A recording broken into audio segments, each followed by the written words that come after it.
31장까지 지금 욥의 변론이 끝났습니다. 욥이 이 세 친구들이 계속해서 말하는 것에 대해서 변론하고 나니까 더 이상 욥에게 대답할 수 있는 사람들이 없었다. 욥이 스스로 죄가 없고 범죄한 사실이 없고 악인이 아니다 라고 말했으니까, 그렇게 하고 나니까 아무도 욥에게 대답할 수 없었다는 거죠.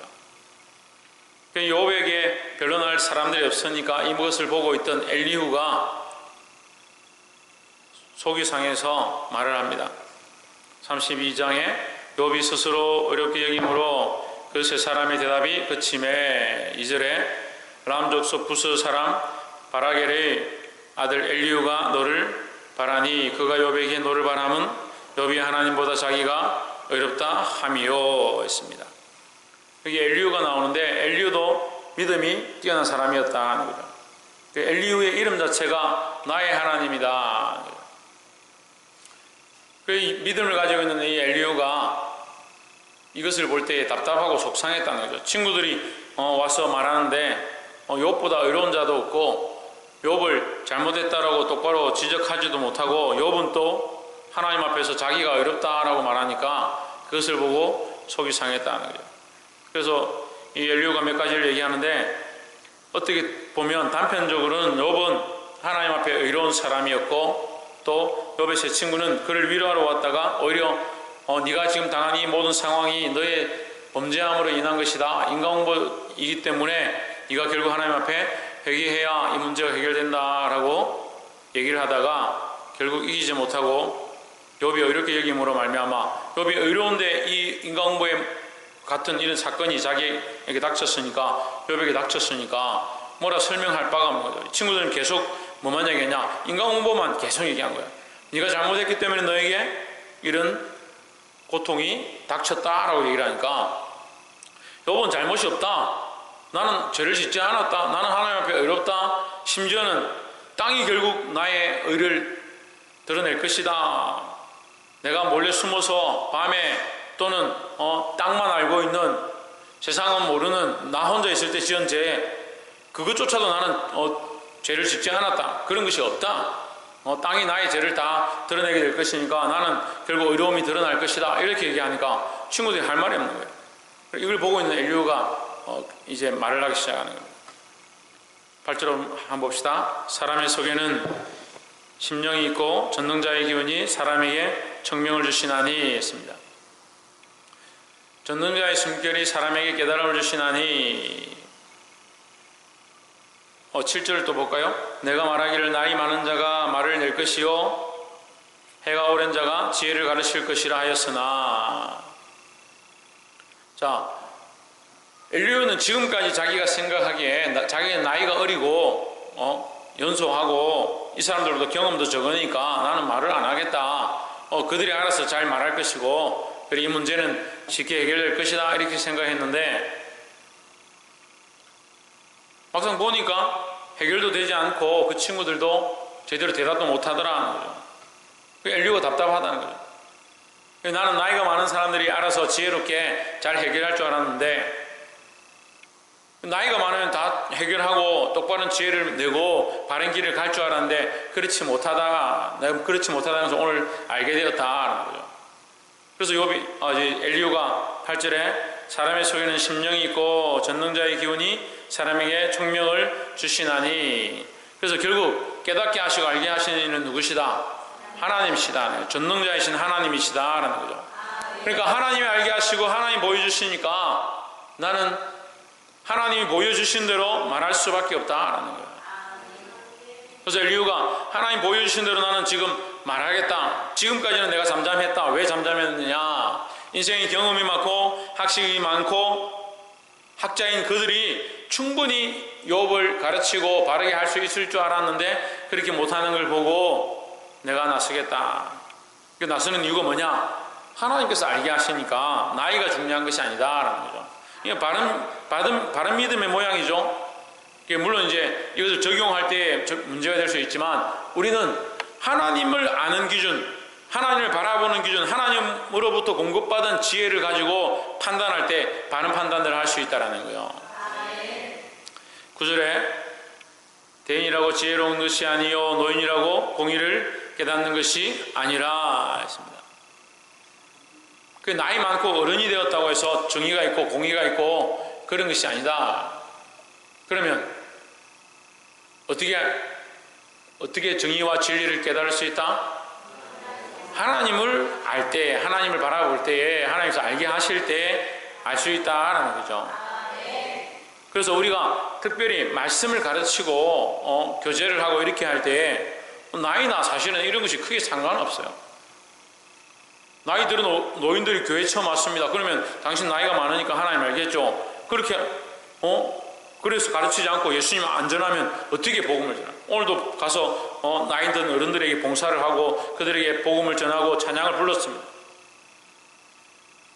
나이가 많다고 해서 진리를 알고 나이가 많다고 해서 하나님을 아는 것이 아니다라는 거죠. 세상의 지식과 인생의 경험은 나이로 축적되어지고 나이로 가늠해 볼 수 있겠죠. 하지만 하나님의 말씀은 그렇지 않다라는 거죠. 참 진리, 참 정의는 하나님으로 말미암아 깨달은 바 될 수 있다라는 거죠. 그래서 우리는 이 하나님을 아니까 하나님의 이 지혜를 가졌으니까 우리가 이 가진 이 지혜로 다른 사람들을 바르게 인도하고 가르쳐야 할 것이 있다라는 겁니다. 옆에서 한번 보십시오. 하나님이 주신 지혜로 잠잠하지 말고 가르치기를 힘씁시다. 두 번째로 13절에 당신들이 혹시라도 말하기를 우리가 지혜를 깨달았구나 그를 이길 자는 하나님이시오 사람이 아니라 하지 말지니라 했습니다. 하나님이시오 사람이 아니다. 우리는 안 된다. 우리는 할 수 없다. 우리는 할 수 없고 그가 스스로 어렵다 하니까 하나님께서 알아서 하시겠지. 14절에 그가 내게 말을 내지 아니하였으니 나도 당신들의 말처럼 그에게 대답지 아니하리라. 나는 가만히 있지 않고 당신들처럼 그렇게 말하지 않고 나도 그에게 바른 말을 하겠다라는 거죠. 그 하나님 13절 다시 보세요. 하나님이시오 사람이 아니다. 하나님께서 하실 거니까 나는 안 하겠다. 나는 할 수 없다. 나는 더 이상 방법이 없다. 이렇게 하는 사람들이 많이 있습니다. 우리는 우리에게 맡겨진 의무를 생각해야 돼요. 의무. 우리는 무슨 의무를 맡았습니까?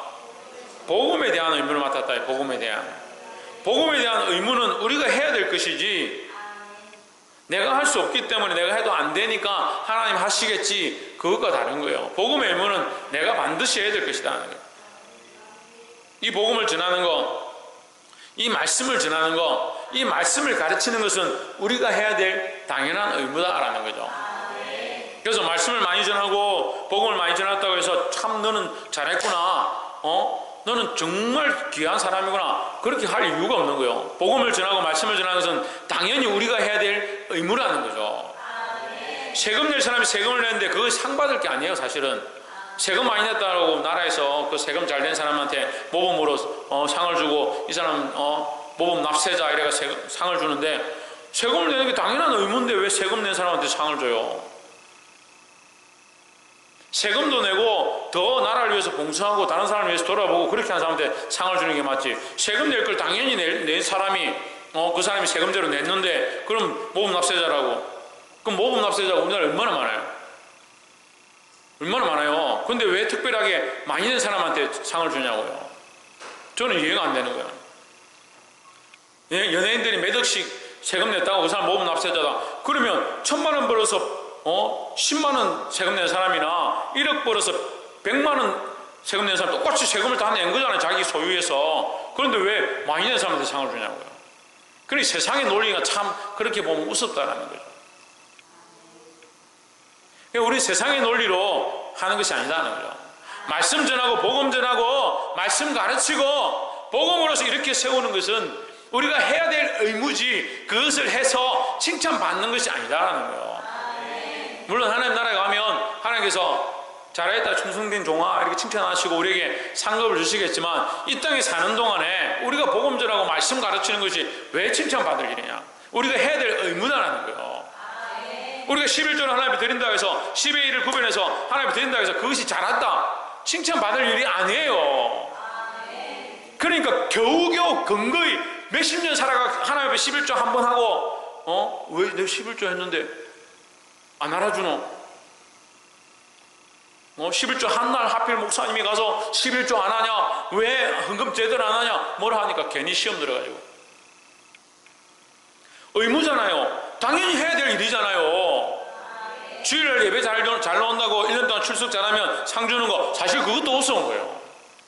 나오는 게 당연하죠. 나오는 게. 주일 예배 나오는 게 당연하고, 수요 예배 나오는 게 당연하고, 금요기도에 나오는 게 당연한 일이죠. 그걸 가지고 칭찬하고 잘했다. 그 의무에 관한 관점들을 잘못 가지고 있는 거예요. 그 교회에서 잘못 배웠어요. 의무를 할 줄 몰라요. 처음 교회 오면 다 섬깁니다. 아이고 어서 오십시오.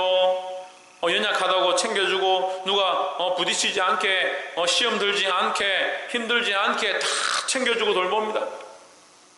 그러면 자기도 스스로 자라서 새로운 사람들을 챙기고 돌보고 자기 나름대로 의무를 다하는 성도가 되어야 되지.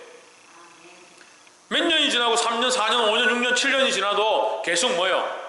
맨날 받을 것만 생각하고, 누가 자기를 좀 섬겨주나, 자기를 좀 챙겨주나, 자기 잘해주지 않나, 그 조금 안 해주면 섭섭해가지고. 그게 무슨 어린애도 아니고 뭐 하는 거예요?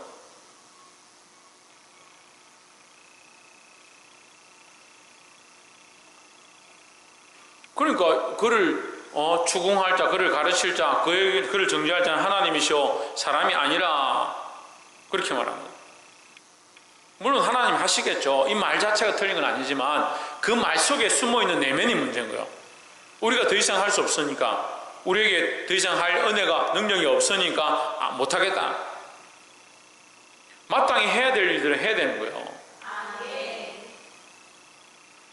그래서 우리의 특별한 우리가 반드시 해야 될 의무, 뭐라고요? 말씀 전하는 것과 복음 전하는 것. 예, 말씀 가르치는 것과 복음 전하는 것. 이 의무를 다하시기를 주의 이름으로 축복합니다. 그래서 교회 안에는요, 항상 뭐가 있어야 되냐? 말씀 가르치는 게 있어요. 말씀 가르치는 거. 말씀을 듣고 기도하고 찬양하고 그 말씀 안에서 교제하는 거예요. 그 말씀을 나누는, 성경 공부하고 말씀을 가지고 기도하고 묵상하고 그렇게 교제하고 나누는 이런 시간들이 많아야 되지. 우리끼리 재밌다, 우리끼리 놀러가자, 그런 게 많아지면 안 되는 거예요.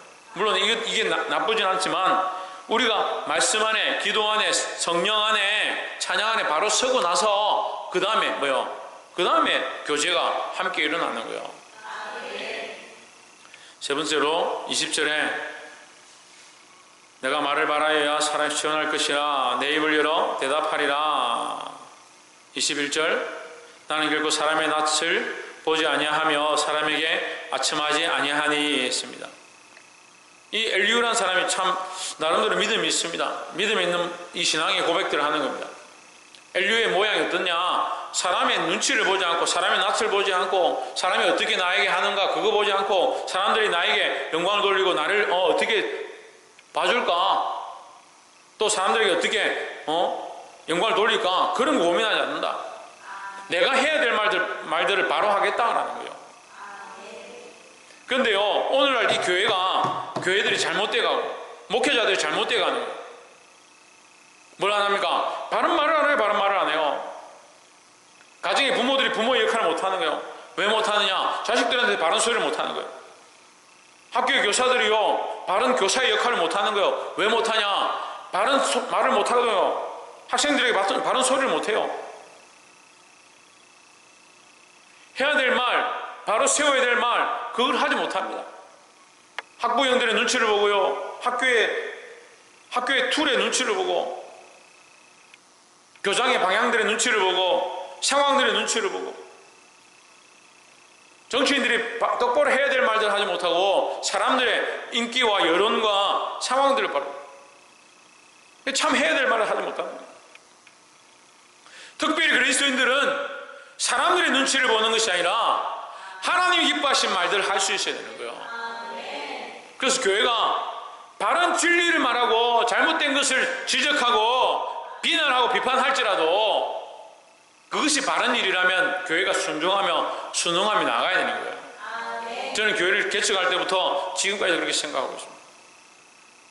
우리에게 바른 얘기를 하는 사람들이 있다면, 또 우리 안에 바른 얘기들이 있다면, 또한 특별히 우리가 기도하는 가운데 더 바른 말씀들을 듣는다면 그 방향으로 우리가 얼마든지 고칠 각오들을 해야 된다는 거예요.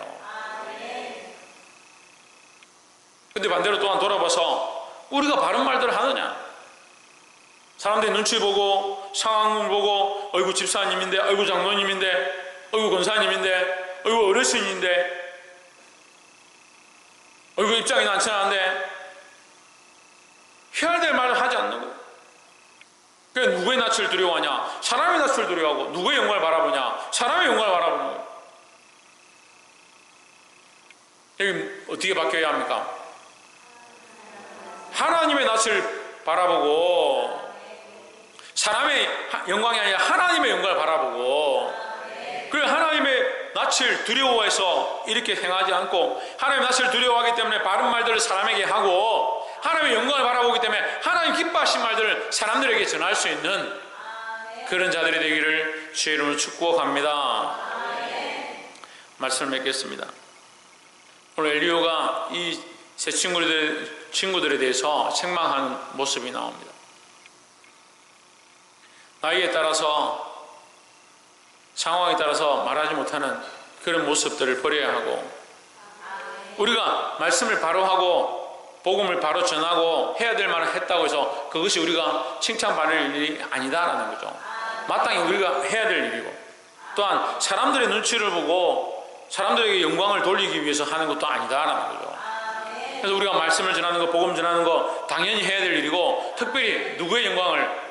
하나님의 영광을 위해서 해야 된다는 거예요. 하나님 기뻐하신 것이 무엇인가? 하나님 기뻐하신다면 얼마든지 이 말을 할 수 있어야 되는 거예요. 하나님 기뻐한다면 얼마든지 이 일들을 행하고 나아가야 된다는 겁니다. 서울의 모 교회에서 어떤 초청 가수를, CCM 가수래요. 초청 가수를 성악을 전공했다 해가지고 불러가지고, CCM 가수가 아니고 성악 전공한 유명한 사람을 불러가지고 주일 오후 예배 때 특송을 시켰는데, 그 사람이 나와서 특송을 하는데 뭘 불렀냐? 아베 마리아를 불렀어요. 아베 마리아를. 주일 오후 예배 때. 뭔지 모르는 사람들이 있어요. 아베 마리아. 예배 가운데 찬양 받으실 분은 누군데요? 하나님이에요. 예배 가운데 찬양 받을 게 광야가 아니에요. 광야에 있어서 우리는 하나님을 찬양하는 거죠. 그러니까 그 찬양이 아름다운 거예요. 김민정 알아듣고 있나? 광야에 있어서 우리가 하나님을 찬양하기 때문에 하나님 찬양하는 노래가 되는 거죠. 그 하나님 찬양을 빼버리고 광야가 참 좋더라, 광야의 그 노래가 왜 그리 아름답고 그 분위기가 왜 그리 좋고, 그렇게 하면 뭐가 없어요? 하나님 없어요. 하나님 없어요. 사단은요, 우리에게서 좋은 것을 빼고 안 좋은 것만 남겨두는 거예요. 영적으로. 이해가 되세요? 맛있는 음식을 차려놨는데 악한 것도 어떻게 해요? 맛있는 건 뺏어 가버리고 먹고 남은 헌금만 다른 사람들에게 먹으라고 주는 거예요. 사단이 영적으로도 마찬가지예요. 우리가 하나님 앞에 예배하고 하나님 앞에 찬양하고 경배하고 나아가는데 우리의 중심과 그 가운데 핵심과 하나님 바라봐야 될 그 부분들, 그 찬양에도 광야에 있어서 아무것도 없어도 누구도 우리를 알아주지 않아도 그 외로운 가운데도 우리는 하나님만 찬양하겠습니다. 하나님 찬양하는 게 중요한데 사람들은 어디에 주목하냐? 광야에 서 있다, 외롭다, 혼자밖에 없는 것 같아서 마음이 짠하다. 광야에 혼자 서 있다니까 내가 이거 멀리 와서 혼자 있는 것 같으니까 마음이 좀 위로가 되네. 그렇게 주목하는 거예요. 예수님이 금식하니까 사단이 어떻게 합니까? 돌로 떡을 만들어 먹으라. 사단의 원리가 그래요. 참 핵심, 참 중심을 자꾸 빼앗아가 버려요. 그리고 아베 마리아를 불러. 아베 마리아를. 아베 마리아 순결하고 거룩하고 아름다운 여인이다, 그건 노래를 불러요. 웃기잖아요. 오후 예배 가운데 하나님 찬양해야 되는데 찬양의 자리에서 이 성악가, 유명한 성악가가 나와 노래 부르는데 아베 마리아를 불러요. 근데 이제 성가곡에 이렇게 쭉 찾아보면 아베 마리아가 나와요. 이제 성악을 좀 하신 분들은 아베 마리아를 이렇게 배우게 되죠. 저도 배웠었거든요. 그리고 맨 앞에 앉아있던 한 청년이 중간쯤에 벌떡 일어나가지고 멈추십시오. 그 큰 교회에서 맨 앞에 앉아서 그 노래를 듣던 청년이 벌떡 일어나서 멈추십시오. 완전히 분위기가 썰렁해져 버렸죠. 그리고 하는 얘기가, 이 예배는 하나님께 드려지는 예배가 되어야 합니다. 여기 그럴 사람들이 얼마나 있냐, 여기 그럴 사람들이 얼마나 있냐고. 세상 속에서든 교회 안에서든 내 가정에서든 내가 서 있는 직장 가운데서든 하나님의 영광이 드러나야 될 때 하나님의 영광을 바라보고 나아가고, 사람의 낯이나 사람들의 영광을 두려워하지 아니하고 믿음으로 말할 사람들이 얼마나 되냐요. 우리가 이 믿음을 가진 자들이 되고 이 고백을 하고 이 선포를 할 수 있는 복음의 증인들이 되어야 될 줄 믿습니다. 기도하겠습니다.